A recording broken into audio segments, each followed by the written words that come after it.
결과적으로는 자금의 60~70%는 바닥 직전에 샀고 나머지 20~30%는 반등하여 상승 전환한 후에 샀다고 말합니다. 평균하면 바닥보다 5~10% 높은 가격이죠. 팔 때도 마찬가지였습니다. 평균 매도가는 천장 가격에서 10% 아래인 경우가 보통이죠. 서투르다며 질척할지도 모르겠지만 이 정도가 최대한이고 더 이상 바라는 것은 욕심이라고 사와카미는 말합니다.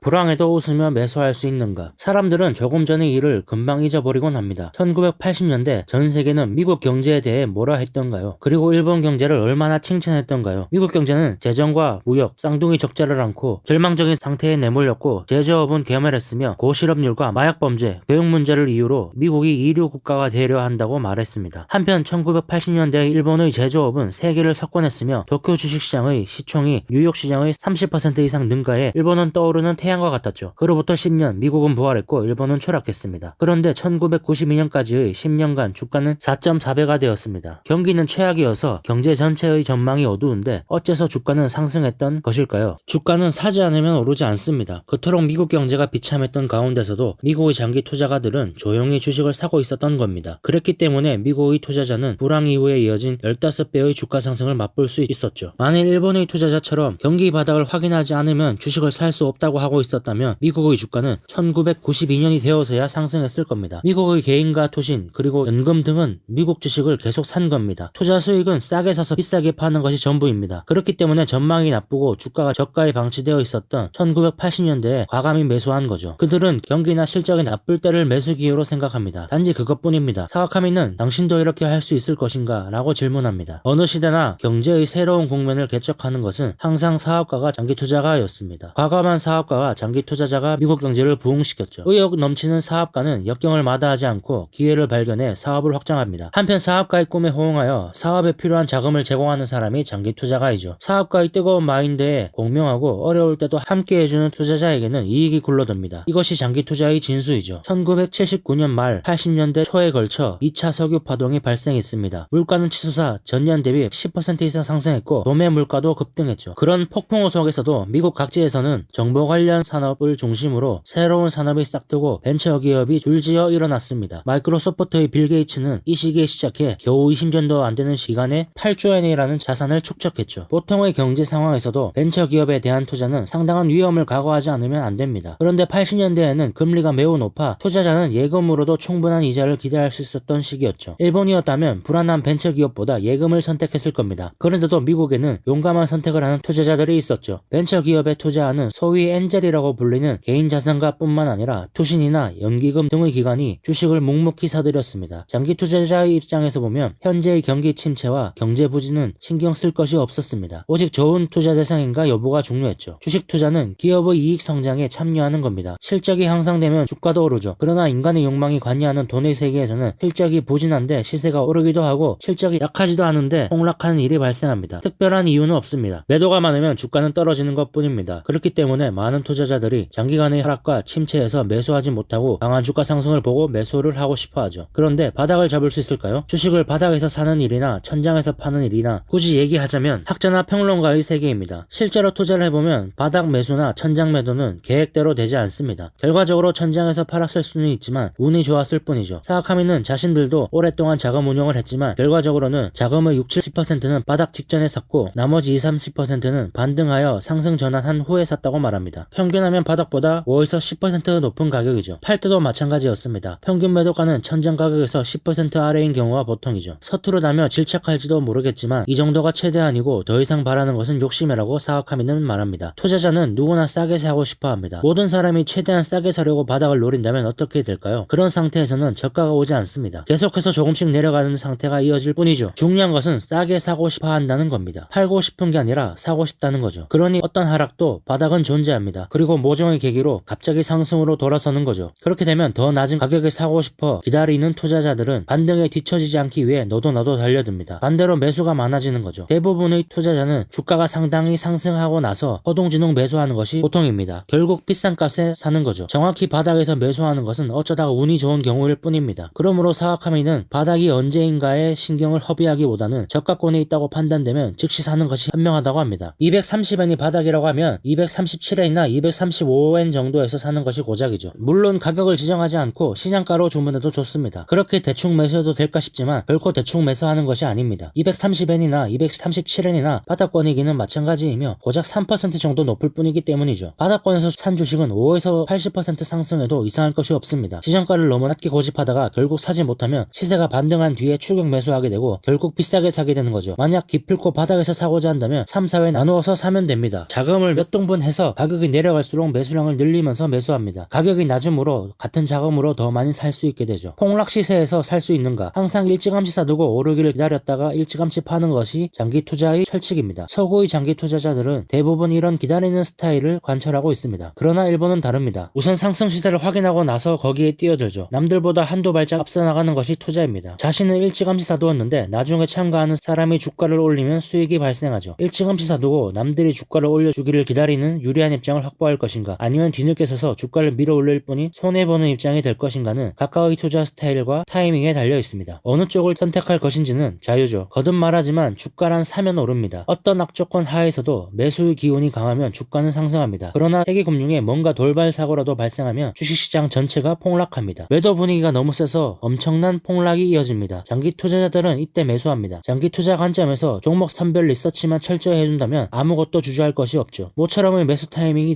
제공되었는데 망설일 필요가 없는 거죠. 이런 매수 타이밍이 1년에 몇 번은 발생합니다. 급락 시세에서 태연하게 매수 주문을 넣을 수 있는가 없는가에 따라 투자 수익은 하늘과 땅 차이가 됩니다. 특히 인기주는 이런 폭락이 아니면 살 기회가 별로 없습니다. 항상 비싸게 거래되기 때문이죠. 하지만 실제로 폭락 때엔 매수할 마음이 들지 않습니다. 그러나 장기 투자자라면 거기에서 살 수 있어야 합니다. 기관 투자가의 자금 규모는 크고 그들은 운용 경쟁에서 질 수 없죠. 폭락 후 V자 반등을 보이는 경우가 이 때문입니다. 기관들은 주식이 없는데 주식이 급등하면 실적에서 뒤처지게 될까 일시의 매수로 돌아섭니다. 때문에 바닥을 확인하고 사려 한다면 틀림없이 타이밍을 놓칩니다. 그렇다면 폭락 때 사두는 편이 확실하다고 사와카미는 말합니다. 5년 정도 보유하고 싶은 기업의 주식이라면 폭락 때 웃는 얼굴 사두면 되죠. 자신이 좋아하는 주식을 폭락 때 묵묵히 삽니다. 주가가 상당히 상승하면 차익을 챙기고 다음 폭락을 기다립니다. 사와카미는 이런 되풀이만으로도 충분히 투자 수익을 얻을 수 있다고 말합니다. 결과적으로 기관보다 나은 투자자가 될 거라면서 말이죠. 폭락 시세와 장기 하락 시세의 차이. 하지만 폭락과 장기 하락은 다릅니다. 시세의 폭락은 일시적인 현상일 경우가 많고 회복하기 시작하면 빠릅니다. 반면 장기 하락 시세는 대형 상승 시세 뒤에 나타나는데 이 경우에는 사면 안 됩니다. 어떻게 구별할 수 있을까요? 우선 장기 하락 시세는 경기가 하락으로 향하는 국면에서 발생합니다. 4장에서 언급했듯이 경기 후퇴기에 주식을 사면 안 됩니다. 그때는 채권을 사야 하죠. 한편 폭락 시세는 경기 바닥에 가까워져서 주가가 상승 추세에 들어가기 시작할 때 빈번히 발생합니다. 경기는 휘청거리면서도 회복 기조를 보이는데 투자자들은 아직 회의적일 때가 대부분이죠.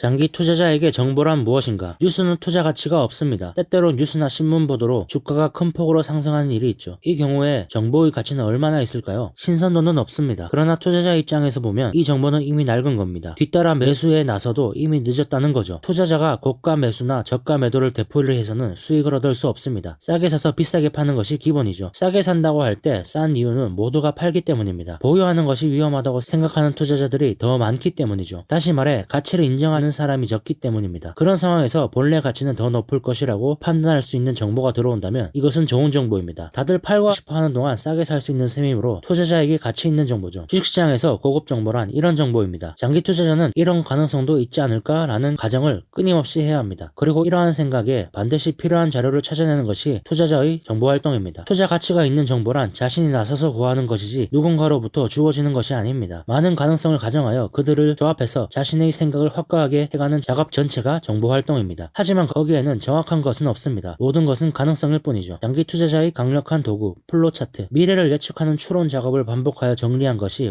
플로차트입니다. 하나의 경제 성장에서 온갖 가능성을 찾아보는 작업입니다. 장기 투자자는 발생할 수 있는 장래의 변화를 다양한 각도에서 살펴보는 작업을 반드시 해야 합니다. 확정적인 것은 없습니다. 모두 다 가능성이죠. 이 작업을 계속하기에 무언가 큰 변화가 발생하더라도 이미 생각해본 가능성이므로 투자 시나리오를 그쪽으로 되돌릴 수가 있습니다. 그런 변화를 어느 정도 예측하고 포트폴리오를 구성하는 것이 장기 투자입니다. 미지의 세계에 도전한다. 많은 사람들이 아직 모르고 있는 정보는 시장 가격에 포함되어 있지 않아 가치가 높습니다. 그런 내용은 투자자에게 미지의 세계라고 할 수 있죠. 반대로 모두가 아는 재료는 이미 기지의 세계입니다. 우리는 미지의 세계에 대한 감각을 길러야 합니다. 장래에 무슨 일이 일어날까를 추측하는 능력을 키우는 겁니다. 그런데 많은 경우 이미 가격에 반영되어 버린 누더기 재료에 집착하는 경우가 더 많습니다. 장기 투자자가 뒤쫓는 것은 언제나 미지의 세계입니다. 경제학의 권위자인 케인즈는 투자에서 성공하는 비결은 많은 사람이 미인이라고 판단하고 투표할 것 같은 사람에게 투표하는 것이다. 결코 자기가 미인이라고 생각하는 사람에게 투표해서는 안 된다. 라고 말했습니다. 유명한 케인즈의 미인 투표 이론인데 이것은 다수파에 합류하면 확실히 이길 수 있다는 사고방식이므로 완벽히 파워게임의 논리입니다. 그렇다고 케인즈가 단기 투자를 염두에 두고 그렇게 말했는지는 분명하지 않습니다. 반면 장기 투자자는 장래의 힘의 관계를 예측하고 그 방향으로 일찌감치 행동하는 상상력을 게임입니다. 덧붙이자면 미인 대회라면 남들은 아직 모르지만 장차 미인 대회에서 우승할 수 있는 사람을 미리 찾아 캐스팅하는 것이 이 책에서 말하는 투자라고 할 수 있겠습니다. 경제활동은 처음부터 끝까지 수요와 공급의 역학관계입니다. 수요와 공급의 역학관계의 변화를 미래에까지 예측하여 일찌감치 행동에 옮기는 것이 장기 투자죠. 결코 미래의 소망이나 꿈을 무작정 쫓아가는 것이 아닙니다. 현재까지 쌓여있는 객관적인 사실을 미래라는 스크린에 비춰보는 작업을 하는 겁니다. 이것이 장기 투자자의 예측이며 상상력 게임입니다. 현재의 객관적인 사실들을 분석해서 미래를 추론한다. 역시 막스가 말한 내용과 비슷합니다. 현재를 알면 미래를 어느 정도 추측할 수 있다고 했죠. 종목을 보는 2, 3, 5 법칙. 주식 투자에서는 실적 수치와 주가의 움직임 등 이런저런 직접적인 투자 정보에만 귀를 기울이기 쉽습니다. 그러나 특정 기업이나 종목의 리서치는 조사 작업의 일부분에 불과합니다. 경제나 경기의 커다란 변동, 업계의 변화를 읽는 일이 훨씬 중요하죠. 장기 투자에서는 이런 다양한 외적 변동 요인을 고려해 종목을 선정합니다. 기업 자체의 리서치에 사용하는 것은 조사에 필요한 노력의 약 20% 정도입니다. 30%는 기업이 처한 사업 환경, 나머지 50%는 경제의 커다란 조류 속에서 사업을 어떻게 전개할 것인가를 추론하는 데 할애해야 합니다. 기업 리서치의 20%는 관심 회사의 철저한 분석. 우리 장기 투자자들은 흥미롭다고 생각하는 회사가 있으면 그 회사의 과거 10년, 가능하면 15년간의 재무제표를 놓고 점검해야 합니다. 여기서 중요한 것은 재무제표는 반드시 옆으로 나열하여 주요 항목의 변화를 시각적으로 훑어가는 겁니다. 어떤 항목이 늘어나거나 줄어드는지를 확인해야 하죠. 대차대조표는 1, 2년은 포장이 가능하지만 10년 이상은 눈속임이 불가능하기 때문입니다. 10년 이상의 대차대조표 흐름을 보면 경영의 의도와 역량이 분명하게 나타납니다. 10년 이상의 대차대조표 표를 검증하는 것은 매우 수고스러운 일이지만 감탄이 나오는 기업을 발견할 수 있기에 반드시 해야 합니다. 반대로 영 아니다 싶은 경우도 많죠. 다음으로 이 회사가 장래의 성장을 향하여 무엇을 하고 있고 무엇을 하려 하는지 점검합니다. 중요한 것은 어떤 포석을 깔고 있는가, 그것이 재무제표에 어떤 영향을 주고 있는가, 선행투자의 부담은 언제쯤 끝나는가 등 다양한 각도에서 점검해야 합니다. 마지막으로 향후 3, 4년 후의 예상 재무제표를 작성해봅니다. 그리고 그를 기초로 예상 ROE를 계산해보는 겁니다. 예컨대 선행투자를 해온 기업이 있다고 해보죠. 선행투자의 지출로 ROE는 현재 3%이지만 앞으로 투자는 끝나고 이익을 회수하는 시기가 온다면 예상 ROE는 올라갈 겁니다. 그럴 땐 매수 타이밍이라고 할 수 있겠습니다. 장기 투자자가 기업을 방문하는 것은 이렇게 예상 재무제표의 작성이 끝난 다음입니다. 논리가 맞지 않는 부분을 경영진에게 확인하러 가는 거죠. 회사가 비즈니스 모델이 어쩌니 저쩌니 하며 듣기 좋은 말로 눈속임을 하는지 앞뒤가 맞지 않는 부분을 질문해봅니다. 이런 자세의 기업 방문이 중요합니다. 이번 분기의 실적은 얼마나 되나요? 같은 질문을 하러 가는 것이 아닙니다. 그러나 일반 투자자가 이렇게까지 기업을 철저히 분석할 필요는 없습니다. 그보다는 자신에게 친근한 기업이나 좋아하는 회사에서부터 고르는 편이 빠릅니다. 그때는 축구팀의 서포터가 된다는 생각으로 5년에서 7년씩 응원하고 싶은 기업을 고르는 것이 중요하다고 사와카미는 말합니다. 그 회사를 좋아할 수 있는가 없는가가 중요하다면서 말이죠. 리서치의 30%는 회사가 처한 사업 환경의 점검. 모든 회사는 경쟁 속에서 강해집니다. 장기 투자를 할 때 중간에 경쟁에 낙오되는 회사가 있어서는 안 되겠죠. 그렇기 위해선 투자 대상의 경쟁사도 조사해야 합니다. 당연히 과거 10년 이상의 재무제표도 검토해야 하죠. 그런 과정에서 오히려 경쟁사가 더 좋아 보여 투자 대상을 바꾼 일도 있습니다. 여하튼 경쟁사를 점검해보고 점 찍은 회사가 성장할 수 있는지가 관건이죠. 자유경쟁 시장에서는 어떤 기업도 절대적으로 강한 상태를 영구히 유지할 수는 없습니다. 유일하게 절대적인 승자는 소비자입니다. 어느 시대에나 돈을 지불하는 사람이 가장 강하죠. 소비자는 변덕이 심합니다. 소비자 니즈의 변화는 자유주의 경제에서는 늘 일어났고 기업의 흥망성쇠는 거기에 달려 있습니다. 따라서 항상 자사의 경쟁 상대뿐만 아니라 새로운 상품이나 새로운 서비스의 출현에 관심을 기울여야 합니다. 기업은 호황기에는 사업이 편하고 실적도 올리기 쉽죠. 그러나 불황기가 오면 어지간한 인기 상품을 제외하고는 이익을 내기 어렵습니다. 이런 외부 환경의 변화에 대해 점 찍은 기업이 어디까지 버틸 수 있는지가 문제죠. 그리고 외부 환경의 변화는 기업의 사정과는 상관없이 찾아옵니다. 우리는 그런 변화를 전제로 장기 투자를 해야 합니다. 리서치의 50%는 어떻게 장기 항해를 할 것인가의 추론. 여기까지 우리는 기업 리서치에 소비하는 100의 에너지 중 절반인 50을 사용했습니다. 이제부터는 추론의 작업이 시작됩니다. 전혀 새로운 기분으로 점 찍은 회사가 향후 어떻게 살아남을 것인지를 생각해 봅니다. 그 회사가 장기 항해를 하고 있다고 생각하는 것도 좋습니다. 커다란 배는 비교적 안정된 항해가 가능하지만 속도가 느릴 수 있고 빠른 방향 전환이 불가능하죠. 반면 작은 배는 속도를 내기 쉽고 방향 전환도 자유자재이지만 큰 바람과 파도를 만나면 단번에 침몰하기 쉽습니다. 분명한 것은 어느 배라도 장기 항해를 계속한다는 것이고 항해는 순풍에 돛을 단 듯 순조로울 때도 있지만 어마어마한 폭풍우가 불어칠 때도 있습니다. 장기 투자자에게 있어 기업 리서치의 마무리는 어떤 배가 5년 후, 7년 후의 목적지에 보다 빨리 도착할지를 상상해 보는 겁니다. 그 회사의 장래를 추론할 때 경영자가 된 기분으로 생각해보면 여러가지 생각이 날 겁니다. 경영자가 된 심정으로 4년 후, 5년 후에 어떤 회사로 만들어질 것인가를 생각해보고 이런 배라면 타보고 싶다는 생각이 들면 주식을 사는 겁니다. 그것이 장기 항해이며 장기 투자라고 말합니다.